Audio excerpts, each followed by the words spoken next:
దూత media power of news. నమస్తే, welcome to Dootha media. నేను పవన్. మాజీ మంత్రి వైసీపీ నెల్లూరు జిల్లా అధ్యక్షుడు కాకాని గోవర్ధన్ రెడ్డిని పోలీసులు అరెస్ట్ చేశారు.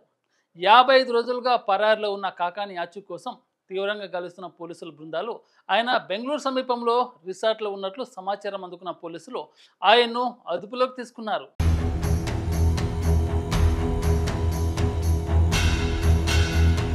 అయితే క్వార్ట్జ్ అక్రమాల తవ్వకాలు, అక్రమ రవాణా, నిబంధనలకు విరుద్ధంగా పేలుడు పదార్థాల వినియోగం, అభ్యంతరం వ్యక్తం చేసిన గిరిజనులపై బెదిరింపులకు తెగబడ్డం తదితర అభియోగాలపై నెల్లూరు జిల్లా పొదలకూరు పోలీస్ స్టేషన్లో కాకాని గోవర్ధన్పై పలు సెక్షన్ల కింద కేసులు నమోదయ్యాయి. దీంతో ఆయన అజ్ఞాతంలోకి వెళ్ళిపోయారు. ఇక ఆయన కోసం నెల్లూరు జిల్లా పోలీసులు 4 రాష్ట్రాల్లో గాలించారు. విమానాశ్రయాలకు లూకౌట్ నోటీసులు సైతం జారీ చేశారు. బెంగళూరు సమీపంలో అదుపులోకి తీసుకున్న తర్వాత అక్కడి నుంచి కాకాని గోవర్ధన్ రెడ్డిని నెల్లూరుకు తీసుకొచ్చారు. ఇవాళ న్యాయస్థానంలో హాజరుపరుస్తామని తెలుస్తుంది. ఈ కేసులో విచారణకు హాజరు కావాలంటూ పోలీసులు పలుమార్లు నోటీసులు ఇచ్చిన కాకాని వాటిని బేఖాతరు చేశారు.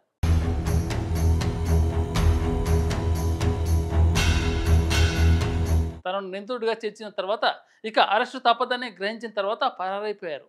అజ్ఞాతంలో ఉంటూనే హైకోర్టు, సుప్రీంకోర్టులో ముందస్తు బెయిల్ పిటిషన్లు వేయగా కోర్టులు వాటిని కొట్టివేశాయి. వైసీపీ హయాంలో నెల్లూరు జిల్లా పరిధిలోని క్వార్ట్జ్ ఖనిజాన్ని ఆ పార్టీ నాయకులు విచ్చలవిడిగా కొల్లగొట్టారు.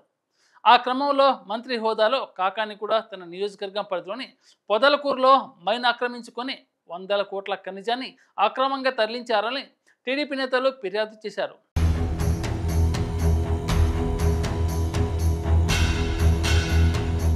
అప్పట్లో వైసీపీ ప్రభుత్వం అధికారంలో ఉండడంతో ఈ విషయాన్ని పెద్దగా పట్టించుకోలేదనే విమర్శలు సైతం ఇప్పటికీ ఉన్నాయి.